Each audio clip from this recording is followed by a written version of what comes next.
नाशिक शिक्षक मतदारसंघ मतमोजणी केंद्रावर गोंधळ झाला आहे। छाननीमध्ये 3 मतपत्रिका या जास्त आढळलेल्या आहेत, त्यामुळे गोंधळ निर्माण झालाय। 22 नंबरच्या टेबलवर नोंदणीपेक्षा 3 मतपत्रिका जास्तच्या होत्या, तर शिवसेना युबीटी कडून मतमोजणी प्रक्रियेवर आक्षेप घेण्यात आला आहे। नाशिकमध्ये 64,846 मतदान झालं होतं, मात्र आक्षेपानंतर या ठिकाणी 3 मतपत्रिका जास्त असल्याचं पाहायला मिळतं। त्यामुळे आता या 3 मतपत्रिका जास्त कशा आल्या, कोणाच्या आहेत असा सवाल उपस्थित होतो आणि त्यानंतर इथं गोंधळ झालाय। तर आक्षेप या ठिकाणी घेण्यात आला आहे शिवसेना युबीटी कडून आणि त्यानंतर मतपत्रिकांची फेर मोजणी सुरू असल्याची माहिती समोर येते। आताची सगळ्यात मोठी आणि महत्त्वाची बातमी, विधान परिषदेसाठी 4 जागांसाठी शिक्षक आणि पदवीधर मतदारसंघासाठी मतदान झालं होतं जून मध्ये आणि आज मतमोजणी होती। सकाळपासून मतमोजणी सुरू झाली आहे, मात्र नाशिक मधल्या शिक्षक मतदारसंघ मतमोजणी केंद्रावर गोंधळ झाल्याची माहिती समोर येते आणि याविषयी अधिक माहितीसाठी आपले प्रतिनिधी महेश महाले हे थेट आपल्या सोबत जोडले गेले आहेत। महेश, काय सांगाल, मतमोजणी वेळेला अचानक गोंधळ झाला आणि 3 मतपत्रिका या जास्तीच्या असल्याचं समोर आलं आहे।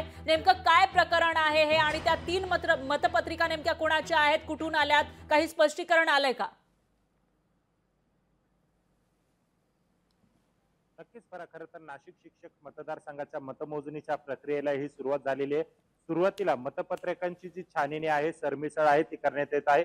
मात्र 30 टेबलवर ही मतमोजणीची प्रक्रिया सुरू असताना 22 नंबरच्या टेबलवर 3 मतपत्रिका जास्त आढळून आल्याने एकच खळबळ उडालेली आहे। खरं तर या 3 मतपत्रिका आढळून आल्याने ठाकरेंच्या पदाधिकाऱ्यांनी मतमोजणीच्या प्रक्रियेवर आक्षेप घेतला आणि या ठिकाणी थोडासा गोंधळ उडालेला आहे। मात्र प्रशासनाने याची लागलीच दखल घेत त्या ज्या मतपत्रिका आहेत त्या बाजूला ठेवलेल्या आहे। आता त्या मतपत्रिका नेमका कोणाच्या आहे ते पाहणं महत्त्वाचं ठरणार आहे। मात्र प्रशासनाकडून याची अजून कुठलीही नोंद घेण्यात आली नाही। खरं तर या 3 मतपत्रिका ज्या आहे तर दुसऱ्या बॉक्स मधल्या आहे का हे देखील पाहणं तितकंच महत्त्वाचं ठरणार आहे। परंतु मतमोजणीच्या सुरुवातीलाच गोंधळ उडाल्याने खरं तर नाशिक शिक्षक मतदार संघातील मतमोजणीच्या प्रक्रियेला थोडासा वेळ लागत असल्याचं आपल्याला या ठिकाणी दिसत आहे। खरं तर अत्यंत असे ट्विस्ट या मतमोजणीच्या प्रक्रियेमध्ये घडलेले आहे। निवडणुकीमध्ये देखील रंगत आलेली होती, पैसे वाटपाचं प्रकरण झालेलं होतं।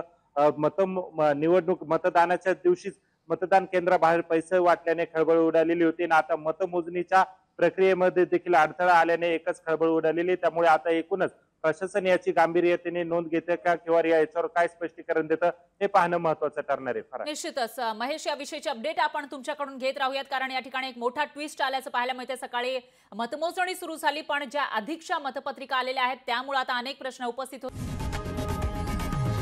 लोकशाही मराठी ऐका, पहा, जागरूक रहा।